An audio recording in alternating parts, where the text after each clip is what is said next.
It's time now for our business segment with our editor, Charles Pellegrin, and we're going to head to China first, where there are seemingly signs that the economy this quarter is picking up.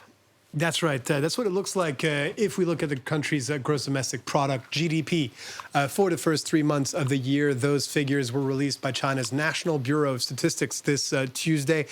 China's economy grew at 5.3% in the first quarter of the year. That's faster than the 5.2% growth China saw in the last quarter of 2023, and much faster than forecasts made by economists pooled by Bloomberg, which saw growth clocking in at 4.8%. So the world's second largest economy seems to be gaining momentum after a difficult exit from the pandemic and the government's stringent anti-epidemic policies. Economists looking at the finer details of the data are pointing out that the main engines of growth this time seem to be manufacturing and infrastructure, but the housing market and domestic consumption are still a point of concern. If growth is set to continue at this pace, China's internal consumer market will have to pick up steam.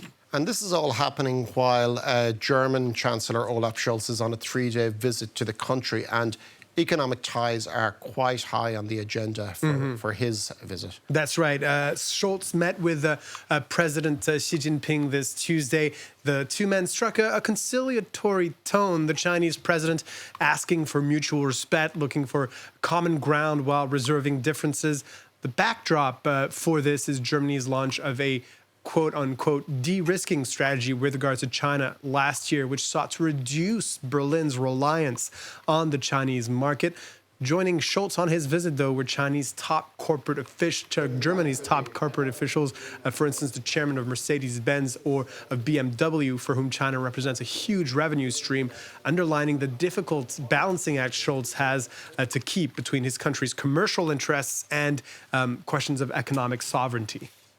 Underlying these exchanges are Western accusations that China's economy is running at overcapacity. What exactly does this mean?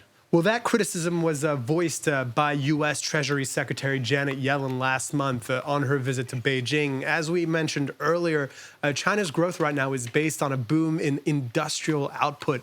And this represents a problem for other global producers as they see the influx of Chinese exports on their markets as unfair competition fueled by heavy subsidies. This has led Brussels, for instance, to launch an EU anti-subsidies probe into electric vehicles manufactured in China last year. Scholz addressed this during his visit, saying, at some point, there will also be Chinese cars in Germany and Europe. The only thing that must always be clear is that competition must be fair.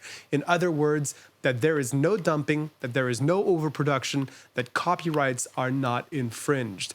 And speaking to Scholz this morning, she said that both sides should be wary of protectionism and insist on looking at production capacity issues objectively. Thank you very much for that, Charles Pellegrin.